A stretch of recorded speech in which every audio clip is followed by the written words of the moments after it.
YCP rebel ఎమ్మెల్యేలు MLC lunch motion petitions పై AP హైకోర్టులో విచారణ ముగిసింది.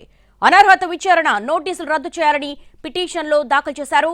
4 వైసీపీ రెబల్ ఎమ్మెల్సీలు ఎమ్మెల్యేలు రామచంద్రయ్య ఈ పిటిషన్ వేశారు. ఈ పిటిషన్లపై విచారణ జరిపిన ఏపీ హైకోర్టు తీర్పును రిజర్వ్ చేసింది.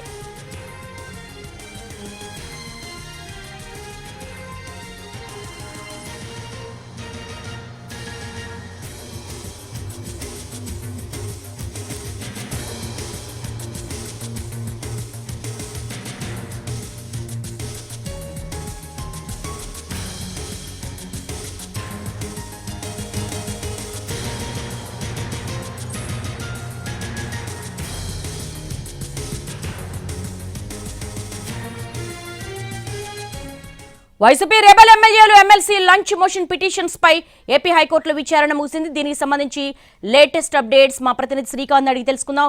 శ్రీకాంత్, మీ రిజర్వ్ చేయడానికి తీర్పు కారణాలేంటి? అంటే ప్రధానంగా కూడా 4 వైసీపీ రెబల్ ఎమ్మెల్యేలు, అదేవిధంగా ఎమ్మెల్సీ ఎవరైతే ఉన్నారో YCP rebel MLC C Ramachandraiah 5 కూడా ఈ అనర్హత నోటీసుల్ని సంబంధించి సవాలు చేస్తూ కూడా లంచ్ మోషన్ ఈ రోజు ఉదయం కూడా దాఖలు చేశారు. దాని మీద 2.5 గంటల సమయం తర్వాత అయితే ఏపీ హైకోర్టు విచారణ జరిపింది. విచారణ సందర్భంగా కూడా ఎమ్మెల్యేల తరపున న్యాయవాదులు పూర్తి స్థాయిలో వాదనలు కూడా వినిపించడం జరిగింది. ఉద్దేశపూర్వకంగానే ఈ నోటీసుల్ని ఇవ్వటం జరిగింది. మా వాదనలను కూడా ఎక్కడా పరిగణలోకి తీసుకోకుండా ఈ అనర్హతకు సంబంధించిన నోటీసులను స్పీకర్ జారీ చేశారనే విషయాన్ని అయితే న్యాయస్థానం దృష్టికి కూడా తీసుకెళ్లారు. అదేవిధంగా ఇదంతా సహజ న్యాయ సూత్రాలకు విరుద్ధంగా కూడా ఇదంతా జరిగిందనే విషయాన్ని కూడా న్యాయస్థానం దృష్టికి కూడా తీసుకెళ్లారు. దీంతో పాటుగా తమకు ఎటువంటి మెటీరియల్ కూడా అందలేదు, అవేమీ అందకుండానే అనర్హతకు సంబంధించిన నోటీసులను జారీ చేశారు కాబట్టి ఆ నోటీసుల్ని రద్దు చేస్తూ ఆదేశాలు ఇవ్వాలని అయితే ఎమ్మెల్యేలు ఎమ్మెల్సీ తరపున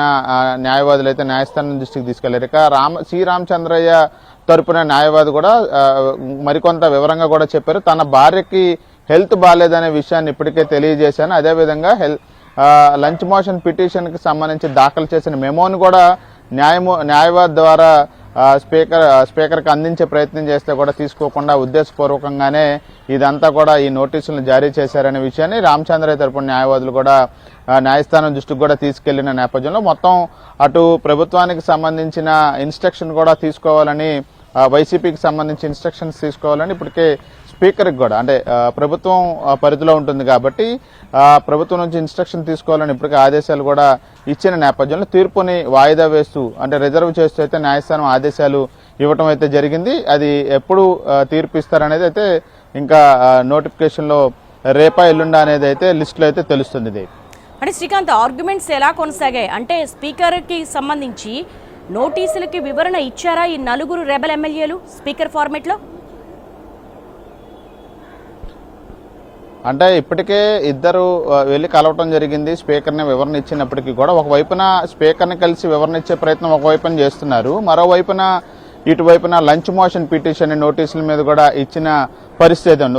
ఒకవైపున స్పీకర్ని కలుస్తున్నారు, మరోవైపున లంచ్ మోషన్ పిటిషన్ స్పీకర్ నోటీసుల మీద కూడా దాఖలు చేసిన నేపథ్యంలో 2 సైమల్టేనియస్ గానే జరుగుతున్న నేపథ్యంలో మనకు అందుతున్న సమాచారం ప్రకారం ఇవాళే తీర్పు ఇచ్చే అవకాశాలు ఉన్నట్టుగా అయితే మనకి తాజాగా కూడా తెలుస్తోంది. ఎందుకంటే ప్రభుత్వం నుంచి ఇన్స్ట్రక్షన్స్ తీసుకోవాలని ప్రభుత్వం తరపున న్యాయవాదిని కూడా న్యాయస్థానం ఆదేశించినట్టుగా తెలుస్తుంది. ఆ నేపథ్యంలో ప్రభుత్వం నుంచి ఎటువంటి వివరణ ఇన్స్ట్రక్షన్స్ ని న్యాయస్థానం ముందుంచుతారనేది కొద్దిసేపట్లో తేలుతుంది. తేలితే గనక ఈరోజు సాయంత్రమే దీనికి సంబంధించి తీర్పు కూడా న్యాయస్థానం నుండి వచ్చే అవకాశాలు ఉన్నట్టుగా అయితే మనకి తెలుస్తుంది. దేవి, అంటే శ్రీకాంత్, ఈ 4 రెబల్ ఎమ్మెల్యేలు అలాగే ఎమ్మెల్సీకి సంబంధించి ఆ పిటిషన్ మీద ఆర్గ్యుమెంట్స్ ఎలా కొనసాగాయి? అంటే సహజ న్యాయ సూత్రాలకు విరుద్ధంగా ఉన్నాయి నోటీసులు అంటే ఆ అబ్జెక్షన్ మీద ఎటువంటి ఆర్గ్యుమెంట్స్ జరిగాయి?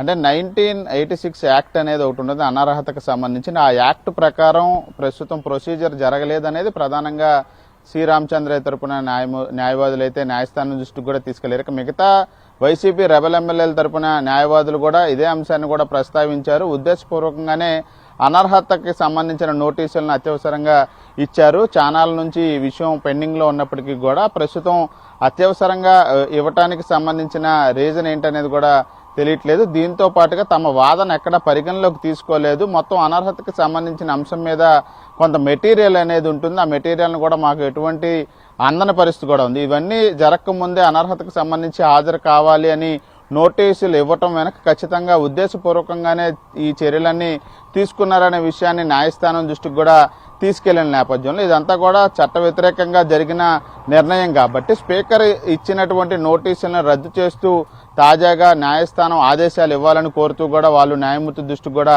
తీసుకెళ్లిన పరిస్థితుల నేపథ్యంలోనే పూర్తి స్థాయిలో ఆ విచారణకు సంబంధించిన ఈ విచారణలో భాగంగా ఈ అంశాలన్నీ న్యాయమూర్తి దృష్టికి కూడా తీసుకువెళ్లడం కూడా జరిగింది. తీర్పును రిజర్వ్ చేశారు కాబట్టి అది ఏ విధమైన తీర్పు వస్తుంది అనేది అయితే కొంత ఆసక్తిగా మారింది. దేవి.